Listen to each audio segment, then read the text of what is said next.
السلام علیکم ورحمۃ اللہ وبرکاتہ۔ ناظرین محترم، علم روشنی چینل میں آپ کو خوش آمدید کہتا ہوں۔ ایک بار پھر بڑی پیاری دلچسپ ویڈیو سوال جواب پر مشتمل ہے۔ عید کے تعلق سے سوال ہیں، آج ہی لازمی دیکھ لیجئے، عید قریب ہے۔ ناظرین، یہ جو سوال جواب ہیں ان میں سے اکثر فقہ حنفی کی جو کتابیں ہیں، فتاوی عالمگیری، در مختار وغیرہ اور بحر شریعت سے لی گئی ہیں۔ کوئی شرعی غلطی ہو تو مجھے ضرور کامنٹ کے اندر آگاہ کریں۔ ناظرین محترم، آج کے سوالات اور پہلیاں بھی انشاءاللہ تعالی عید قرباں کے تعلق سے ہوں گی۔ علم دین حاصل کرنے کی اچھی نیتیں کر لیجئے، اور اگر ان سوالات اس کے جوابات میں کوئی شرعی غلطی پائیں تو کامنٹس کے اندر مجھے ضرور آگاہ کریں، یہ آپ کا بہت بڑا احسان ہوگا انشاءاللہ تعالی۔ دوستو، تکبیر تشریق کا جو حکم ہے، تکبیر تشریق واجب ہے، اور یہ 9 ذوالحجۃ الحرام کی فجر سے لے کر 13 ذوالحجۃ الحرام کی عصر تک پڑھی جاتی ہے، نماز سے فارغ ہونے کے بعد بلند آواز سے۔ سوال نمبر 2، یہ بتائیے کہ کیا نابالغ پر بھی قربانی واجب ہے؟ سوال نمبر 2، کیا نابالغ پر بھی قربانی واجب ہے؟ کیا نابالغ پر بھی قربانی واجب ہے؟ اس کا جواب سوچئے اور درود پاک پڑھتے رہیے۔ جواب: جی نہیں، نابالغ پر قربانی واجب تو نہیں ہے۔ ہاں، البتہ اگر کوئی سرپرست بڑا یا والد محترم اپنے نابالغ بچوں کی طرف سے قربانی کر دیتے ہیں تو وہ قربانی انشاءاللہ تبارک و تعالی ادا ہو جائے گی۔ سوال نمبر 3، یہ بتائیے کہ اگر کوئی شخص مالدار ہے، صاحب نصاب ہے، اس پر قربانی تو واجب ہے، مگر اب قربانی کے دنوں میں اس کے پاس پیسے موجود نہیں ہیں تو وہ کیا کرے گا؟ درود پاک پڑھتے رہیے اور اس کا جواب سوچتے رہیے۔ جواب: اگر کوئی شخص صاحب نصاب ہے اور صاحب حیثیت ہے، یعنی اس پر قربانی واجب تو ہو چکی ہے، لیکن اب ان دنوں میں اس کے پاس کچھ بھی موجود نہیں ہے تو اس کو کوئی گھر کی چیز بیچنی پڑے گی یا قرض لے کر قربانی ادا کرنی پڑے گی، کیونکہ یہ واجب ہے، اس میں کوئی چھوٹ نہیں مل سکتی۔ سوال نمبر 4، کیا قربانی کے جانور میں عقیقے کا حصہ بھی شامل کیا جا سکتا ہے؟ کیا قربانی کے جانور میں عقیقے کا حصہ بھی شامل کیا جا سکتا ہے؟ جواب سوچتے رہیے اور درود پاک پڑھتے رہیے۔ جواب: جی ہاں، قربانی کے جانور میں عقیقے کا حصہ بھی شامل کیا جا سکتا ہے۔ اب یہ حصے چاہے 1 ہوں یا 2 ہوں، بہرحال 7 حصے والی گائے کے اندر، قربانی والی گائے کے اندر عقیقے کا حصہ بھی شامل کیا جا سکتا ہے۔ سوال نمبر 5 بھی حصے داری کے تعلق سے ہی ہے۔ اگر کوئی حصے داری والی گائے ہے اور اس میں کسی بالغ کا حصہ اس کو بتائے بغیر، اس کو اطلاع دیے بغیر شامل کر لیا تو کیا اس کی قربانی ادا ہو جائے گی؟ گائے کی حصے داری میں اگر کسی بالغ کو شامل کر لیا بغیر اس کو اطلاع کیے، بغیر اس کو بتائے ہوئے، تو کیا اس کی قربانی ہو جائے گی؟ سوچئے۔ اگر کسی بالغ فرد کو بتائے بغیر، اطلاع کیے بغیر اپنے گائے کی حصے داری میں شامل کر لیا تو اس کی قربانی ادا نہیں ہوگی۔ اس کے لیے اسے اطلاع کرنا، بتانا ضروری ہے کہ میں آپ کا حصہ اپنی گائے میں یا اپنے اونٹ میں شامل کر رہا ہوں۔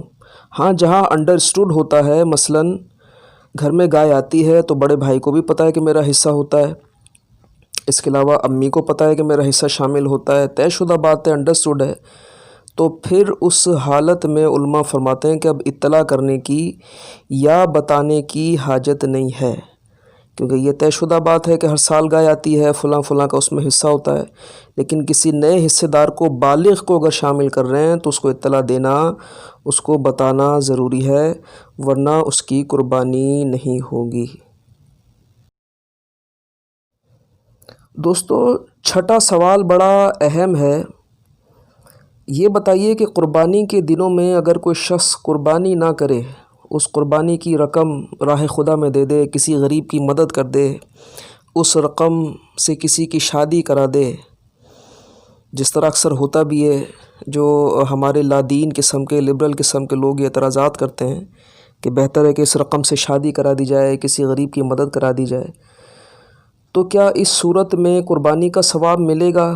قربانی کی بجائے اگر اس نے رقم کسی کو دے دی تو کیا ثواب ملے گا؟ سوچئے۔ اب اس کا جواب بھی بڑے اطمینان اور دھیان سے سنیے۔ یاد رکھیے کہ قربانی کے دنوں میں جو سب سے اللہ تبارک و تعالیٰ کو پسندیدہ چیز ہے وہ ہے جانور کا خون بہانا۔ وہ جانور جو قربانی کے لیے ہے اس کا خون بہانا یہ واجب، لازمی اور ضروری ہے۔ اگر یہ رقم کہیں صدقہ خیرات کر دی یا کوئی زندہ جانور ہی کسی کو دے دیا تو قربانی ادا نہیں ہوگی، قربانی ادا نہیں ہوگی، قربانی ادا نہیں ہوگی۔ ناظرین محترم، سوال نمبر 7، یہ بھی بڑا اہم سوال ہے۔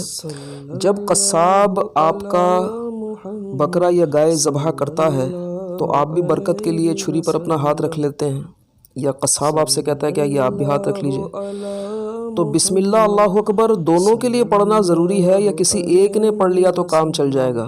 بڑا اہم سوال ہے، سوچئے اور درود پاک پڑھتے رہیے۔ اب اس کا جواب بھی سن لیجئے۔ قصاب کے ساتھ اگر آپ نے بھی اپنا ہاتھ چھری پر رکھ لیا، جس طرح اکثر لوگ کرتے ہیں برکت لینے کے لیے یا ذبح کی سنت ادا کرنے کے لیے، تو یاد رکھیے کہ دونوں کا بسم اللہ، اللہ اکبر پڑھنا ضروری ہے۔ اور بسم اللہ اللہ اکبر یہ اتنی آواز سے ہوگا کہ ہمارے اپنے کان بھی اس کو سن لیں۔ فقط اس آسرے میں رہنا کہ وہ پڑھ لے گا تو کافی ہے، قصاب سوچے کہ ان صاحب نے پڑھ لیا ہوگا تو کافی ہے، اس سے کام نہیں چلے گا۔ دونوں کو بسم اللہ اللہ اکبر کہنا پڑے گا چھری چلاتے وقت۔ بڑا اہم مسئلہ ہے، اس کو یاد رکھیے۔ 8واں سوال بڑا دلچسپ اور اہم ہے۔ یہ بتائیے کیا بھینس کی قربانی ہو جاتی ہے؟ ہمارے یہاں ایک متنازع سوال ہے، اکثر جو ہے وہ اس میں لوگ کنفیوز ہوتے ہیں کہ بھینس کی قربانی کبھی ہوتے دیکھی نہیں ہے، گائے کی تو ہوتی ہے، تو کیا بھینس کی قربانی ہو جاتی ہے؟ جواب، جی ناظرین محترم، بھینس کی قربانی بھی ہو جاتی ہے، کیونکہ اکثر بھینسے کی قربانی ہو رہی ہوتی ہے، بھینس کی قربانی کبھی ہم نے ہوتے دیکھی نہیں ہے، تو بعض اوقات یہ ذہن میں سوال آتا ہے، تو یاد رکھیے کہ بھینس بھی گائے ہی کی نسل سے، اسی کی قسم سے ہے، اگرچہ شکل کا، صورت کا فرق ہوتا ہے، لیکن یاد رکھیے کہ بھینس کی بھی قربانی ہو جاتی ہے۔ جس طرح ہم کہتے ہیں بکری یا بکرے کی قربانی، بھیڑ یا بھیڑی، تو یہ ظاہر دیکھنے میں الگ لگتے ہیں لیکن ان کی قربانی بہرحال ہو جاتی ہے۔ سوال نمبر 9 بڑا آسان سوال ہے۔ یہ بتائیے کہ گائے میں، اونٹ میں زیادہ سے زیادہ کتنے حصے ہو سکتے ہیں؟ 7، 8، 9، 10، 11، 12؟ سوچئے، درود پاک پڑھتے رہیے اور اس کا جواب دیجئے۔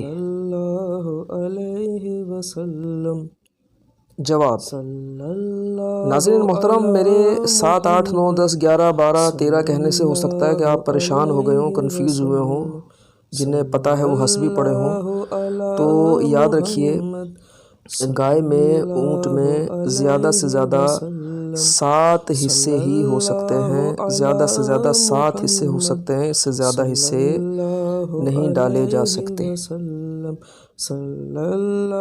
سوال نمبر 10 دوستو بڑا اہم ہے، توجہ سے سنیے گا۔ اکثر ہم جانور کے عیب کا ذکر کرتے ہیں کہ ٹانگ ٹوٹ گئی یا کوئی جانور میں کسی طرح کا عیب پیدا ہو گیا تو قربانی ہوگی یا نہیں ہوگی؟ اب آپ سے ایک سوال یہ ہے کہ آپ کا صحت مند اچھا خاصا جانور ہے، ذبح کرنے کے لیے آپ اس کو لے آئے، اب اس دوران طاقت آزمائی کرتے، مثلاً جانور کو چوٹ لگ گئی، زخمی ہو گیا کسی حوالے سے، تو کیا اس کی قربانی ہو جائے گی یا نہیں ہو جائے گی؟ سوچئے، درود پاک پڑھتے رہیے۔ آپ کا صحت مند جانور قربانی کے لیے، ذبح کے لیے لٹایا جا رہا ہے، اس دوران اگر اس میں کوئی عیب پیدا ہو جاتا ہے تو اب چونکہ قربانی کا وقت قریب آ پہنچا ہے، بالکل تیاری ہے، ذبح کرنے جا رہے ہیں، تو علماء فرماتے ہیں کہ اب اس صورت میں پیدا ہونے والا عیب کوئی نقصان نہیں دے گا۔ بہرحال آپ کے جانور کی قربانی انشاءاللہ تعالی ادا ہو جائے گی، اس صورت میں قربانی ادا ہو جائے گی۔ تو ناظرین محترم، امید ہے کہ سوالات بڑے دلچسپ اور پیارے لگے ہوں گے، علم دین میں اضافہ بھی ہوا ہوگا۔ تو اس ویڈیو کو ہو سکے تو شیئر کیجئے، چینل نون سے نیکی کو سبسکرائب کیجئے، اس کی دعوت بھی عام کیجئے۔ چینل پہ بڑی زبردست دلچسپ ویڈیوز موجود ہیں، ان کو بھی دیکھیے اور اپنا فیڈ بیک دیجئے۔ مجھے دعاؤں میں بہت زیادہ یاد رکھیے۔ اللہ حافظ و ناصر۔